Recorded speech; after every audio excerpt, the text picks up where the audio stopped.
உங்கள் நகர் கிச்சன். நாம் இன்றைக்கி என்ன பண்ண போகிறோம்னா சிக்கன் வச்சு சிக்கன் மோமோஸ் தான் பண்ண போகிறோம். அதுவும் கோதுமை மாவில் பண்ண போகிறோம். நம்ம மைதாவில் மைதா நான் அவாய்ட் பண்ணிடுவேன். அதனால தான் நான் கோதுமை மாவில் பண்ணுறேன்.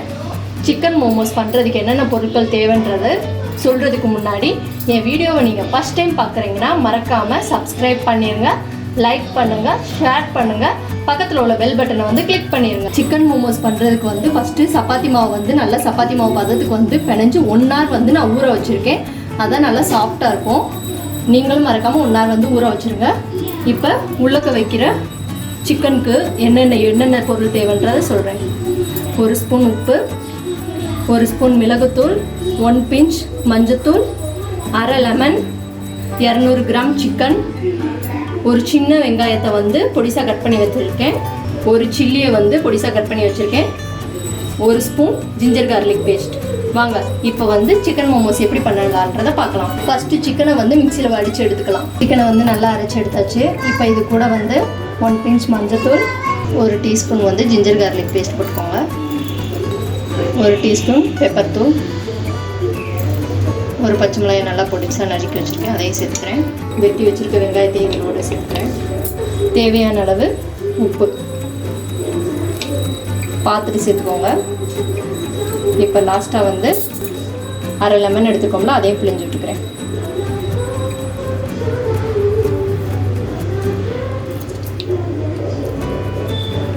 இப்போ இது எல்லாத்தையும் மிக்ஸ் பண்ணி எடுத்துக்கலாம். நல்லா மிக்ஸ் பண்ணியாச்சு. இப்போ ஸ்டஃபிங் ரெடி ஆயிடுச்சு. இப்போ மேலே சப்பாத்தி மாதிரி நைஸாக தேய்ச்சி எடுத்துக்கலாம். ஒரு கிண்ணத்தில் ரீஃபண்ட் ஆயில் எடுத்திருக்கேன். இது மாவு போட்டு தேய்க்கக்கூடாது, எண்ணெய் வச்சு தான் தேய்ச்சி எடுக்கணும். இப்போ உருண்டை பிடிச்சிக்கணும். சின்ன உருண்டையாக பிடிச்சிக்கோங்க.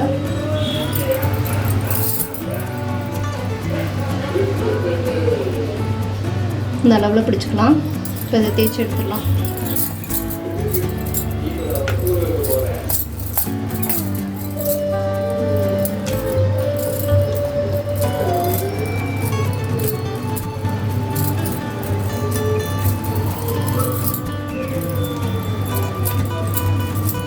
இப்போ இதை ரவுண்ட் ஷேப்பில் அச்சு வச்சு எடுத்துக்கலாம்.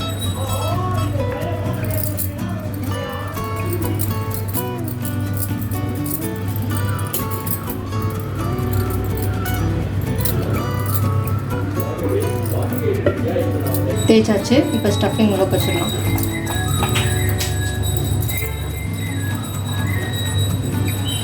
இதை அப்படியே மடக்கிடுங்க.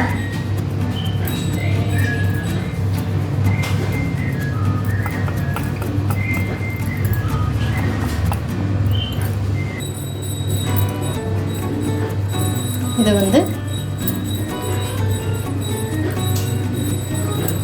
இந்த மாதிரி மடக்கி எடுத்துக்கோங்க. இதே மாதிரி எல்லாத்தையும் பண்ணி எடுத்துக்கலாம். எல்லா மோமோஸும் பண்ணியாச்சு. இப்போ இதை இட்லி பாத்திரத்தில் வச்சு அவிச்சு எடுத்துடலாம்.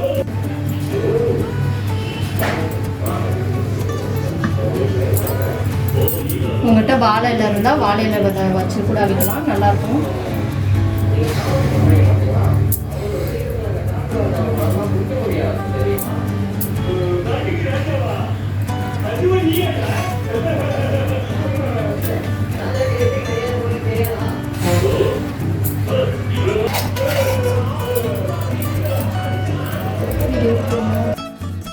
ஒரு 15 minutes வேக வச்சு எடுத்திருக்கேன். இது நம்மளுக்கு இப்போ சுவையான மோமோஸ் ரெடி ஆயிடுச்சு. கோதுமை மாவில் செஞ்சதுனால தான் இந்த மாதிரி கலரில் வந்திருக்கு. மைதாவில் செஞ்சால் வெள்ளை கலர் மாதிரி தான் வரும். ஆனால் கோதுமை மாவு ரொம்ப ஹெல்த்துன்றதுனால நான் கோதுமை மாவில் செஞ்சுருக்கேன். நீங்களும் வீட்டில் ட்ரை பண்ணி பாருங்கள். ட்ரை பண்ணி பார்த்துட்டு உங்கள் கமெண்ட் என்னன்றதை எனக்கு ஷேர் பண்ணுங்கள்.